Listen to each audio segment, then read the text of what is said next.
The pregnant male escort. As Tunde wandered about on Bellows Street, struggling not to fall due to the weight of his bulging pregnancy, his eyes fell on Madam Sarah, a regular customer of his when he was a sought-out escort. "Madam, you go pay abi you no go pay," he remembered their first encounter as he hides his face. Tunde wasn't always a pregnant man. Let me take you back. In the heart of Lagos, Nigeria, amidst the bustling streets and towering skyscrapers, Tunde was born to Mr. and Mrs. Akintande, who tried every method known to man in attempt to conceive a child before Tunde came along after 15 years. He was born into a family of wealth and privilege. Tunde grew up surrounded by opulence and extravagance, but despite the lavish lifestyle afforded to him, he felt suffocated by the expectations placed upon him by his family and society.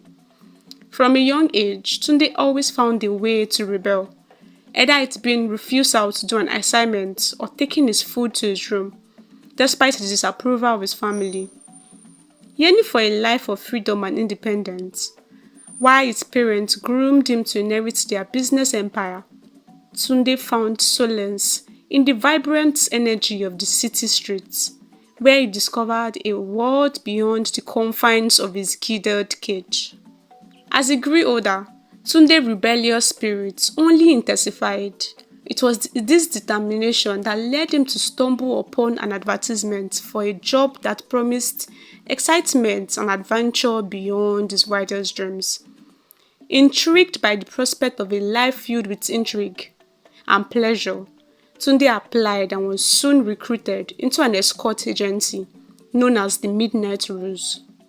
Tunde soon took up the new name Hunter as his alias. An assignment led him to the doorstep of a wealthy businesswoman, Mrs. Adekoya, whose political competitors contracted the Midnight Rose to help them get dirt on Mrs. Adekoya, whose allure was matched by her power and influence.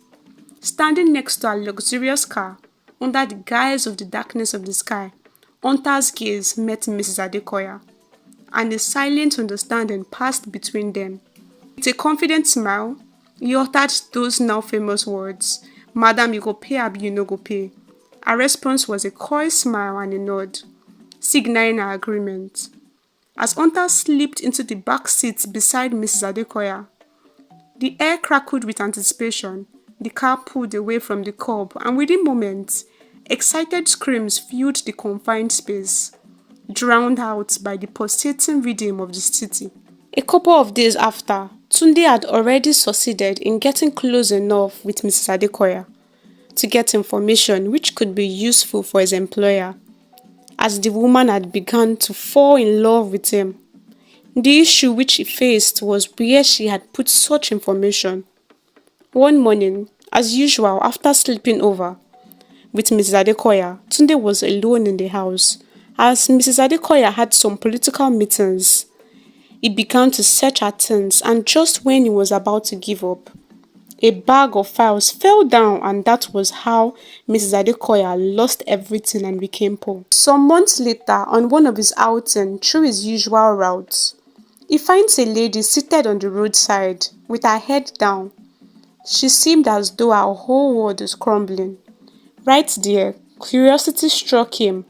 He squatted beside her, wanting to find out why she was in such a state. "Hello, what's wrong?" The sound of his voice startles her, causing her to raise her head and look at his ever so charming smile, which he had used to attract his customers. "Nothing, I'm fine." She faked a smile, trying to get rid of the random stranger, whose attention and affection she had attracted. "But you don't seem fine," he pressed, which was a weird thing for him to do, especially for a stranger. "I said I'm fine," she insisted, starting to get pissed about to stand up. He noticed what he had done. "I am sorry," he rushed out. His apology seemed to have calmed her down a bit. "I really am sorry. It's just that I hate to see a pretty lady like yourself looking so down." He continued with an apologetic smile resting on his lips. "It's all right," she responded, blushing a bit. "My name is Tunde." He stretched out his hand. Folake, she responds, taking his hand for a shake. If you don't mind, may I have your number? He asked Folake, with hopes that she won't turn him down. Sure, she replied. They swapped numbers, and this was the beginning of a newfound friendship between the two. About 3 weeks of knowing each other, the two had already gotten fond of each other, even paying each other visits to their houses. On one of Tunde's visits to Folake's place, the memory of how they met flooded his mind, causing his curiosity to peak again. Folake, he called, trying to get her attention off her phone screen. Yeah, she said, confirming her attention on him now. The other day, when we met, you seemed really down. I really hope you don't mind this time, but what happened? He asked, concerned, lacing his voice. Oh, that? Don't worry about it.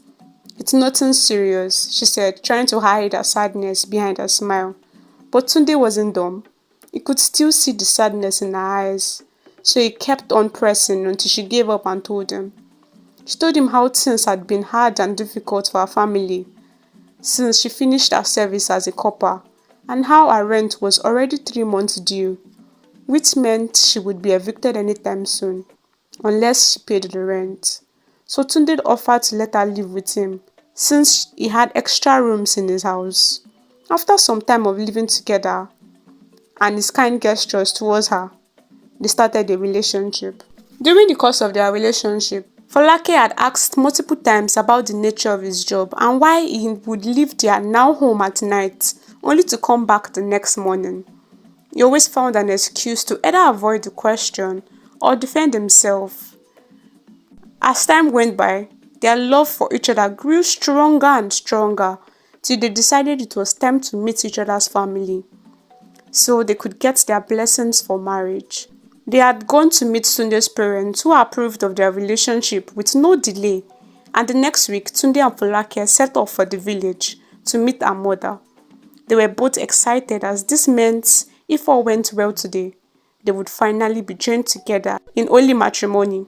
But on getting out of the car to greet Folake's mother, who came out to greet them, Tunde's face went pale and heart dropped on seeing no one other than Mrs. Adekoya.